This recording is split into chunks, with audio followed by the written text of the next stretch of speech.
Good day and welcome to StudioSense. Today's painting is called Inspiration Point, and we'd like to talk about underpainting in this painting, dramatic lighting, pushing the color of pastel, and an impressionistic impact. So this is the initial sketch of the painting, and I speeded up the video a bit. This total presentation will be about 40 minutes. I'd like to start with the horizon, and with the horizon, I want to do an angled horizon, like so. And if you could look at the reference photo, there's an opening of these trees in the distance, and the sun was really brilliant that morning. It was a great glow across the grasses, very much of a hazy look. So I've sketched out the opening for the lighting from in the distance at the horizon, and then I'm going to do somewhat of a variable shape of the stream and kind of have that shifting back and forth into the canvas. The background also, if you can see that diagonal line that I put in there, includes several layers of distant trees out in that hazy area, sunlit area there that we don't want to forget about. So we're going to want to convey that impact too. And outside of that, I'm just kind of sketching out some areas that will show some of the darkest value areas. And finally, what I'll do is I always like to say, okay, where's my focal point going to be here? And I'm going to pick a spot right about there.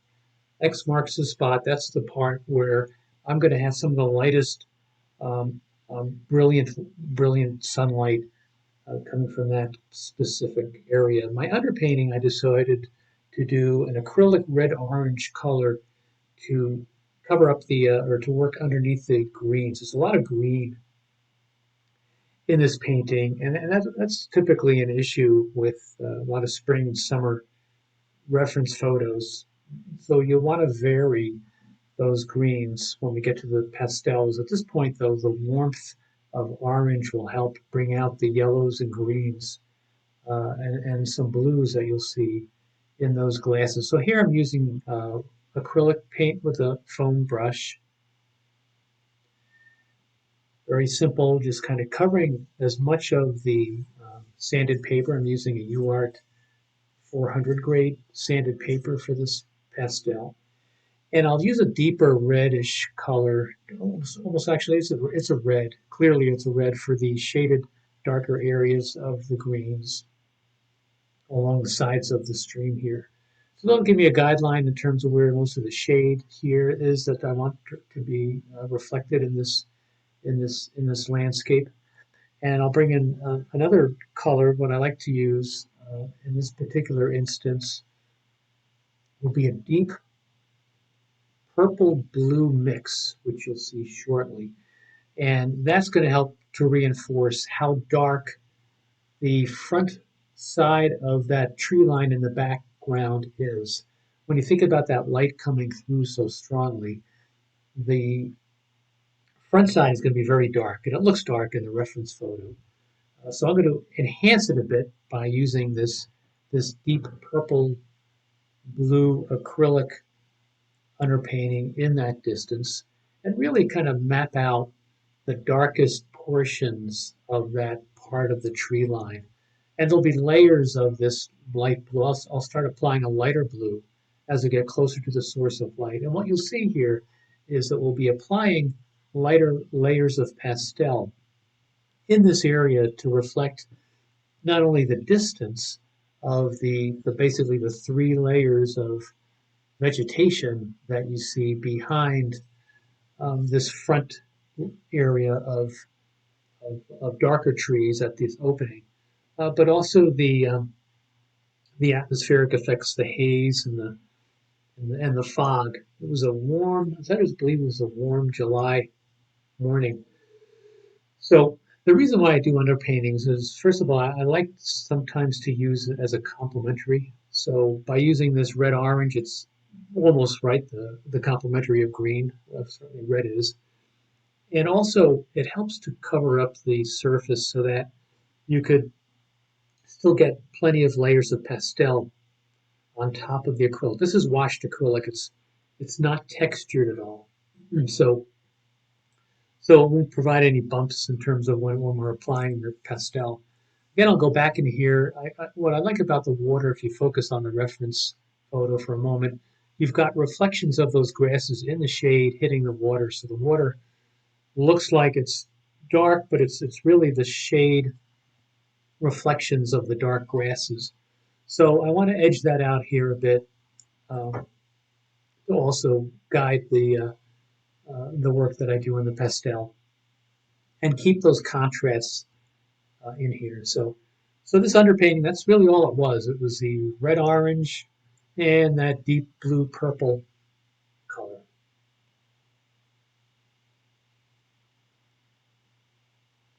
When applying pastel, excuse me, I chose some blues here, like a mid-value blue here, and I'm covering up some of the acrylic in the background also, because you're going to want to start now layering pastels in here. And this is really the base that I'm putting down here in certain areas. And you have sort of like this haphazard horizontal and vertical shade alternating darkness and light in the along the river or the stream. So what I'll do is apply some of this pastel, and typically what I would like to do even now on top of the underpainting of acrylic is I'll take an alcohol wash, isopropyl alcohol, and kind of blend some of that in here, spreading it out a bit over part of the stream, getting some of that depth of that shade in the body of the painting off on the sides where the shaded grasses are. And the alcohol, if you've used it, it dries really quickly. It's I think if you give yourself 10 minutes, that'll be plenty of time. And then it'll take pastel on top of that. If you apply pastel to the moist alcohol before it dries, you'll get a bit of a smudge, but sometimes even that impact is kind of interesting. So here I'll do the same thing in the background where I put some blues down, and I'll spread that out with a simple paintbrush with the rubbing alcohol.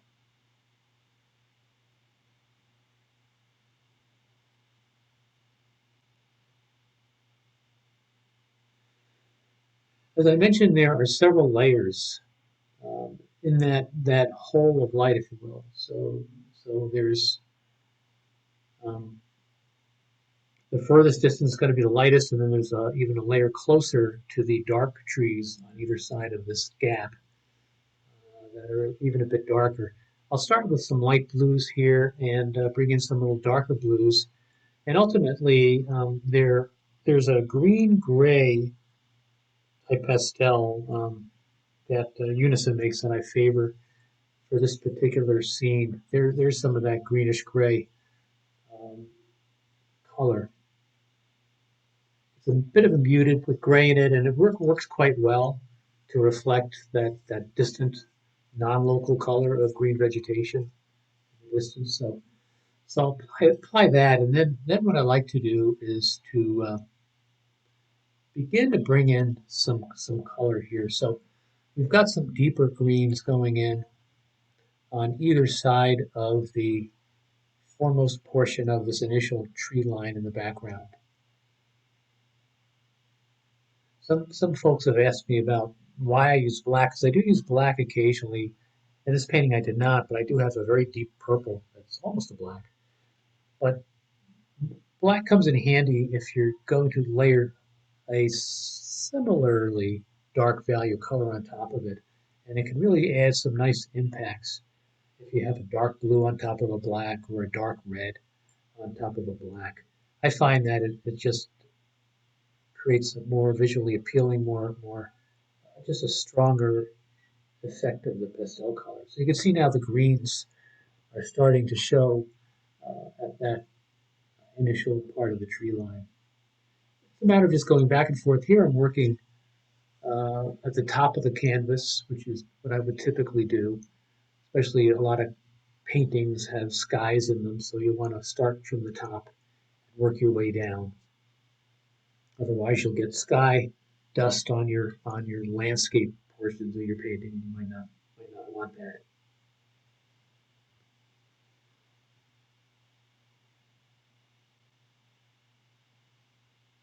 Here I'm bringing in some yellow. It's sort of like a muted yellow. It's got a little bit of green in it, a little grayish. Again, you lose some of that local color at this distance. And I would say this might have been I would guess it's probably about 100 yards from my vantage point to that opening in the distance. Whenever you're photographing uh, directly toward the source of light, it's definitely going to wash out some color. So there's probably been about too much whitish, if you will, in that distant sunny area, as opposed to the pastels, which I will convey that will have more color to it. Because in reality, it did have more color that distant area. The side of the pastel comes in handy for these types of strokes in the stream. I'm bringing in some deep blue and then some slightly lighter blue. And look how that really pops against the orange of the underpainting. Some of the underpainting will end up showing through the final pastel, and that's something that makes the colors really pop for you, and especially the reddish orange against the greens.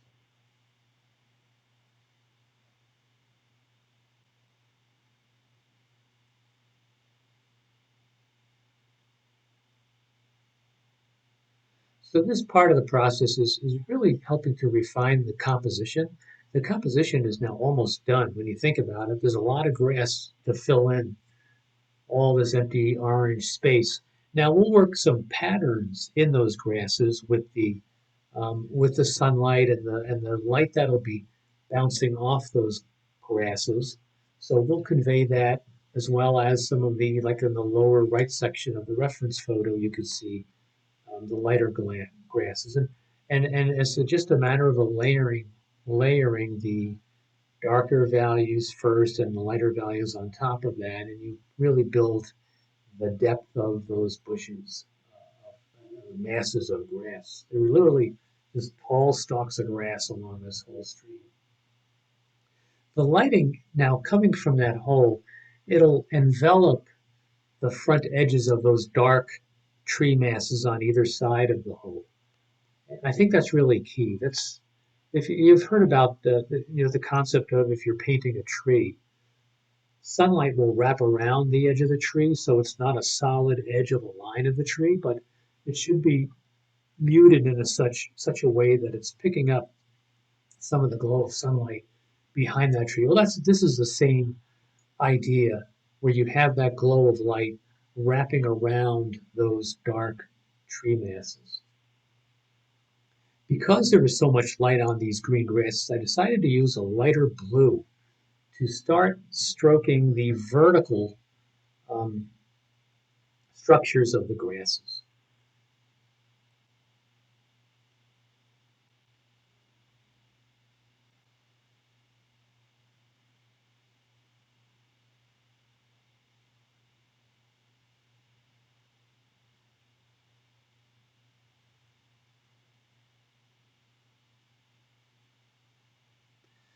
So what we'll do is rather than wash out those grasses, we'll play around with the sunlight in the final painting.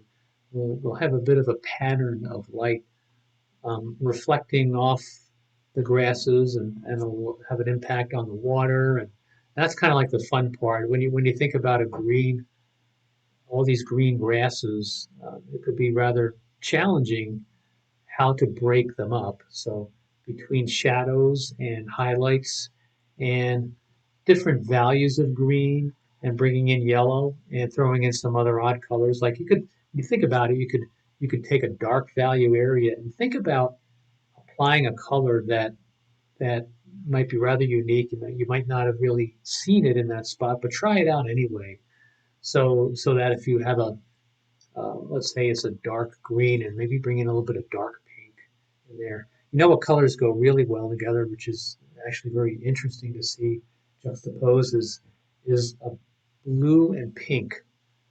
And I actually try to do that with, I do a number of paintings representing rocks, strata out in the west or up in the mountains, etc. And typically the deep blue shade I might embellish that with a little spot or two of deep pink, same value, and it really makes it makes for a rather interesting picture. Get a lot of these lighter blue values to reflect the shimmering light from the distance. And remember, less detail, um, less detail in the distance is what you want. You don't want to distract your viewer by having too much detail further away. More of the detail will be up front, as you'll see what we'll build here, especially with some of the focal point grasses that we'll throw in here. So I think what we're doing here is finding alternative ways to capture that green by a variety of hues of similar value and throwing in some purples and highlights. So you want to kind of work back and forth. Um, at this point, again, the distance and that focal point there in that upper right section where I'm working for like the top third of the painting is going to be where the strongest light is hitting those grasses.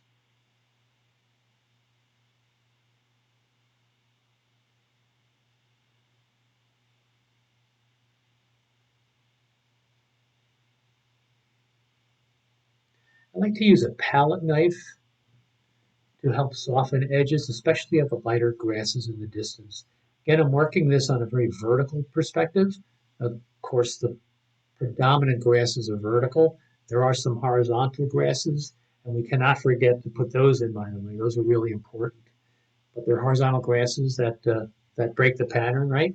But the palette knife is nice to use because it does a good job of blending in distance such as this, and it does not pick up the pastel. The tortillon would pick up some of the pastel, but the palette knife works very effectively in doing the blending and also working on some edges also. Here you can see some of the light patterns I'm making into the grasses. And there's certainly still a lot of orange to take care of in this particular painting.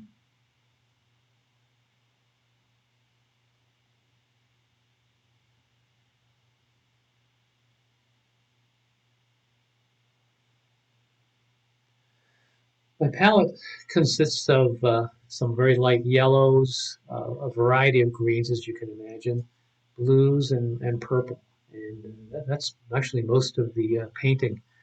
Brought in a little more of a deep purple soft pastel to work and to complement some of the shaded areas.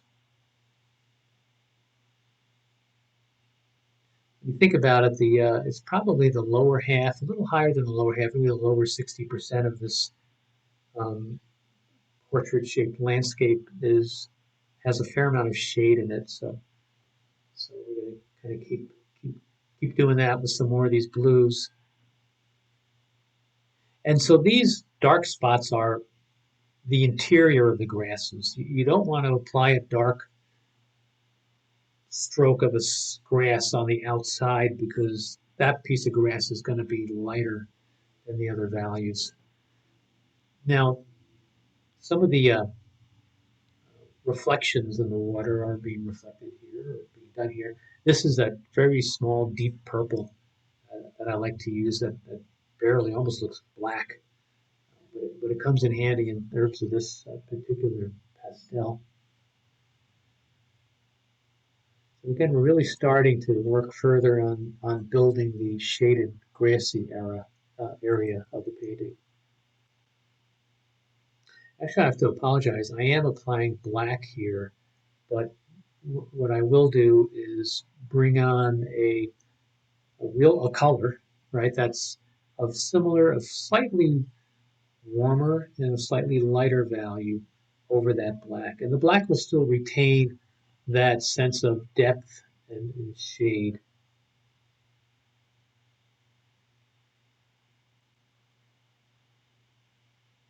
When you think of it, black really does not appear in nature other than like ashes, burnt wood, for example. You typically don't see pure black anywhere.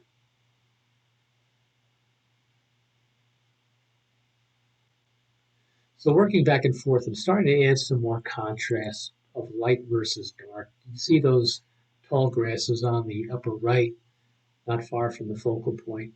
Those are catching a lot of that light there, so we want to emphasize those, and I think they really pop when they're juxtaposed against that dark tree line on the right side of the painting.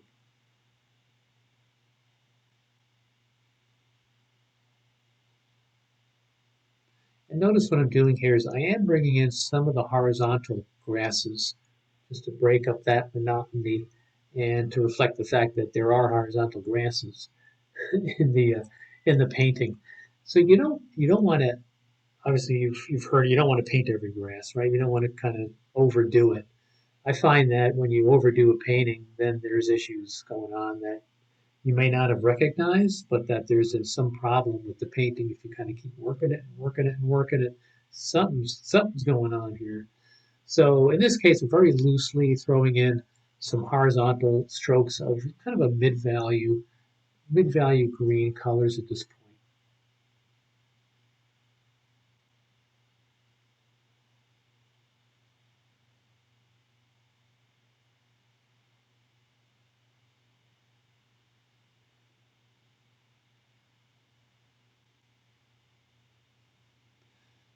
What really struck me about this particular scene and the reference photograph was simply the contrast.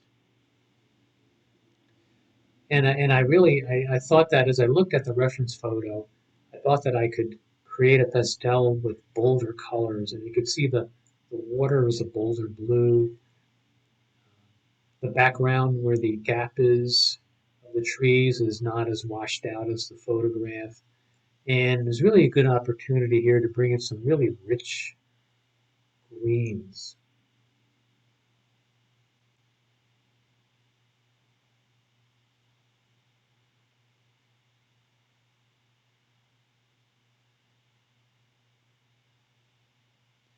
Just be careful down in this section now. We don't want too much detail. You can see the strokes are coming in all kinds of different directions. They're all dark values. And from that point on, we'll build some of the layers and bring in some of the local color. But we don't want to get too much detail here. The viewer's vision will simply get caught up in the painting, and it may prohibit the viewer from kind of continuing its view or his or her view toward that distance. Even though you will have more detail in the foreground than the background, we don't want too much detail.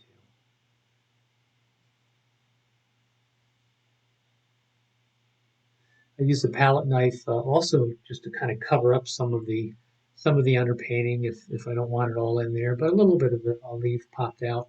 Now you can see the pink color that I brought along here. That reddish color on the lower left there, that might actually be some of the leftover acrylic. I apply a little bit of pink in there, and that compared or juxtaposed with that blue creates a very kind of a stunning little combination of colors.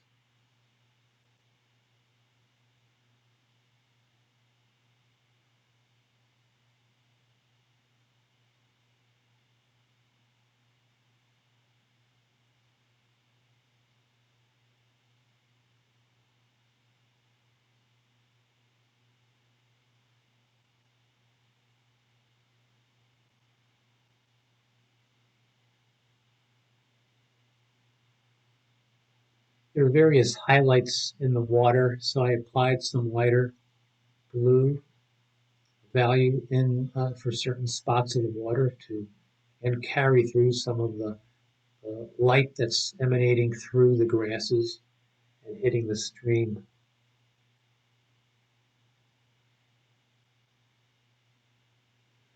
At some point, you'll find yourself beginning to ignore your reference photo.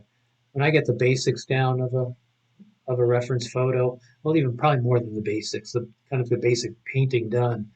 But I'll leave creativity later on, and I'll leave that to myself. So I'll get rid of the reference photo. We'll look at it, but I'll do what I want to do, or I think would be impactful for a particular scene.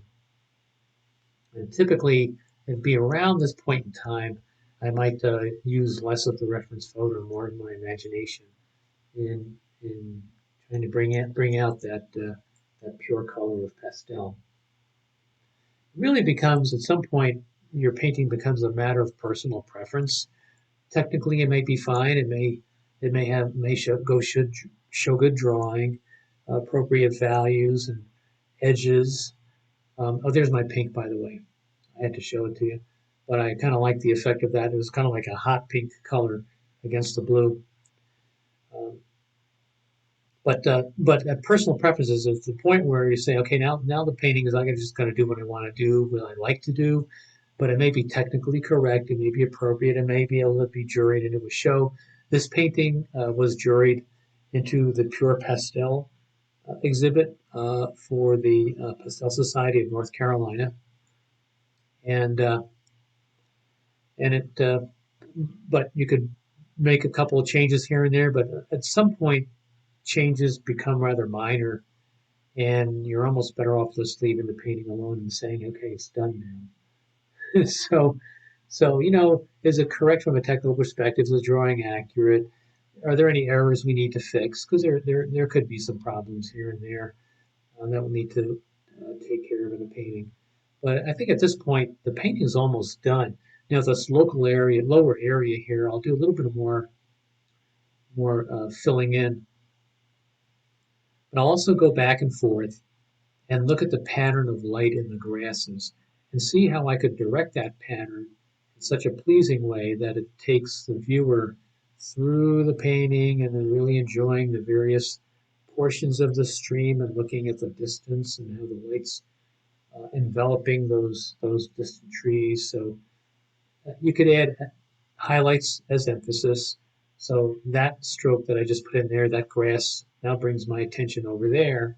And I want to have it go across the stream and bring my attention over to the right side. So I'll highlight some more over there. And you kind of just go back and forth and see how creative you can be. And again, as I mentioned before, the reference photo does not show this.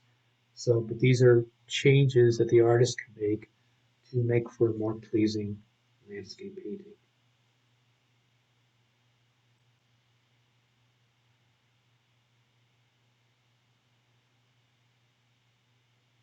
So just follow along. All I'm doing here is taking just a few different pastel shades of greens and yellows and making a few adjustments here and there.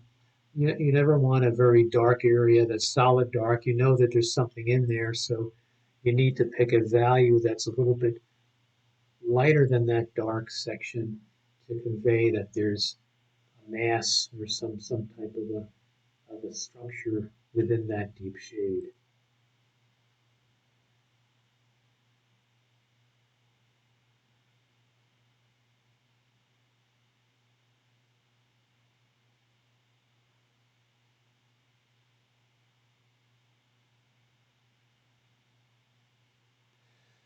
So far, the underpainting of orange and red is still visible at the lower portion of the painting. There's a little bit you could see on the right side, the lower half on the right side. But some of that is still available. I've got to apologize also. The photography in this particular video has my hand covering up a fair portion of the canvas. I like those contrasts though, and what I'm doing here is applying a little more of that dark purple blue to the distance, the bottom. And by bringing in a very light pastel, which I'm doing now, that continues to provide an interesting contrast to that distance.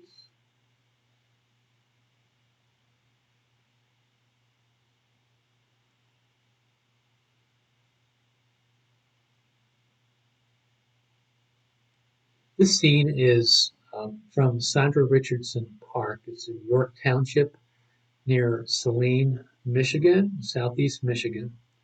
And the same scene, I had done a winter's pastel, a winter pastel called Winter Sonata. You could find that on my website, and it was the same location, and it looks so different, of course, because Winter Sonata was basically a snow type painting with a big tree and a lot of interesting blue lighting from in the sun and from the snow and greens in the snow, all kinds of colors. But same location, so it was an opportunity to go to a spot that I've painted before and take a photograph, reference photo from a different season. You'll see some artists do that often, is they'll use one spot, one location, and do, say, a painting for each of the four seasons. So I found this to be fascinating. And in Winter Sonata, there's no sign of a stream anywhere. so so when this showed up, I thought it was quite interesting to see. It didn't feel like there was a stream at all on the icy, snowy landscape because it was all covered with probably about 8 inches of snow when I had taken the reference photo for Winter Sonata. So still go back and forth with some detail, adding some depth. I'll add some more. I'll be doing some more of the haze and the muted wraparound lighting around the fronts of those tree sections near the opening.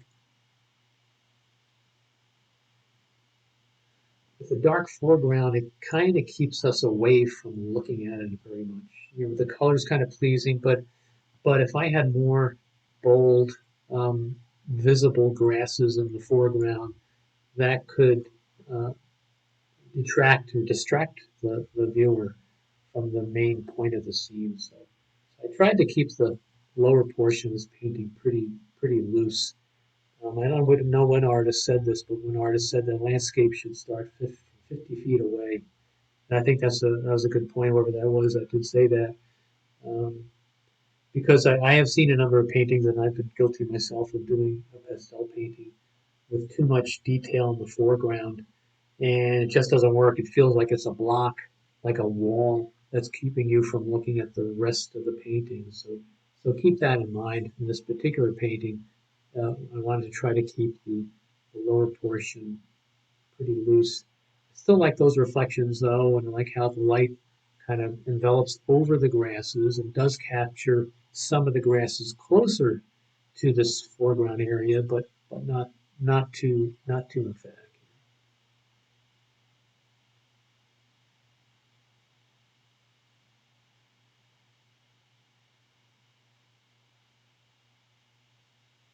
Basically using, I like to use Mount Vision, Unison, Senneliers, and I've got some nice hard old new pastels from like 30 years ago that also I like to use for some of the hard edges, etc. And when I blend, so if you're going to blend colors, sometimes it helps blend or soften the edges with another pastel, like with a pastel pencil. So you've got some of the hue going in there, and you're not diluting your hue or your pastel by blending, but you're blending with a slightly different color, similar value, and that kind of as we talk about like the pure color of pastel, that adds more pure color of pastel to your painting.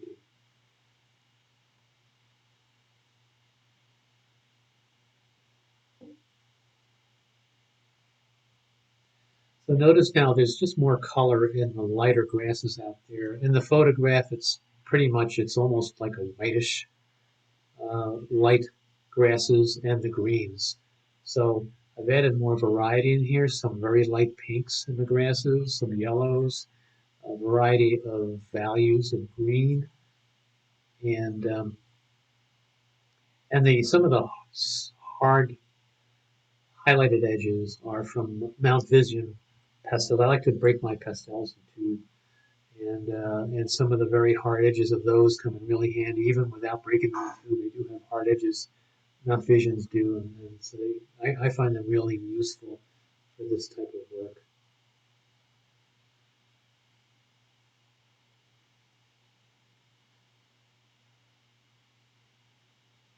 So the viewer's vision, you see that lower right section has a little more detail now, and you can start there looking at the painting. Then you go across the stream to the lower left, and you can see those grasses that I'm working on now. And then your vision kind of goes up a little bit up toward the right, toward that focal point. We could really direct the viewer's vision. It's sort of like adding a road to a distant landscape. I'm working on a series of paintings today of Badlands National Park, and there's a huge vista, big sky out there, big landscape. It's humongous, and there's a lot of roads. Not a lot of roads, but when there is a road, you see that road and it goes on for miles and miles, and it is a way. That represents a way of directing the viewer's vision through the landscape. I find that approach handy, just as a stream or just as the pattern of lighting in a painting can be used to direct a viewer's attention through the canvas. Still working some of the haze in the background.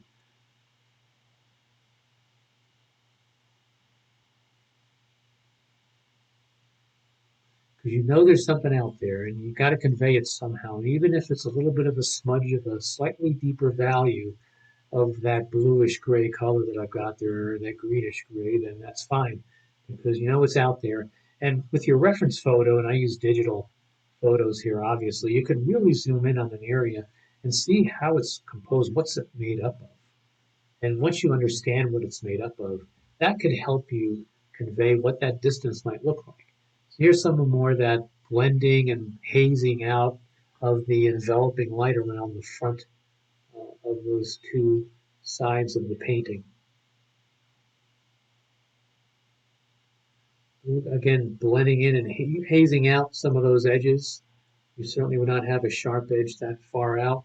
So certainly with the sun's glare, you wouldn't be able to see any sharp edges. So that distance, which is also, and it was also a warm July foggy morning, would need to be softened up.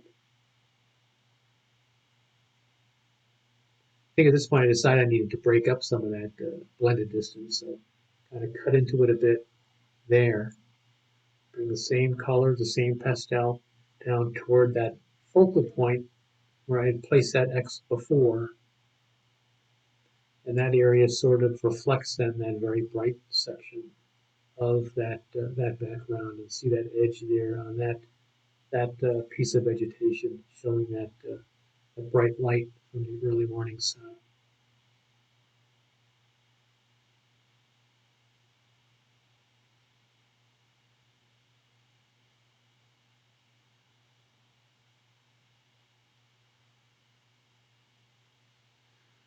I know you sometimes wonder what's going through your head or my head when I'm making these various changes, but I typically stand back, as we all should stand back from a painting and look at it at various points while we're working on it. And if you do that, even go to the opposite end of your room, your studio, even take a mirror and look at the mirror with the painting behind you and look at the painting in reverse.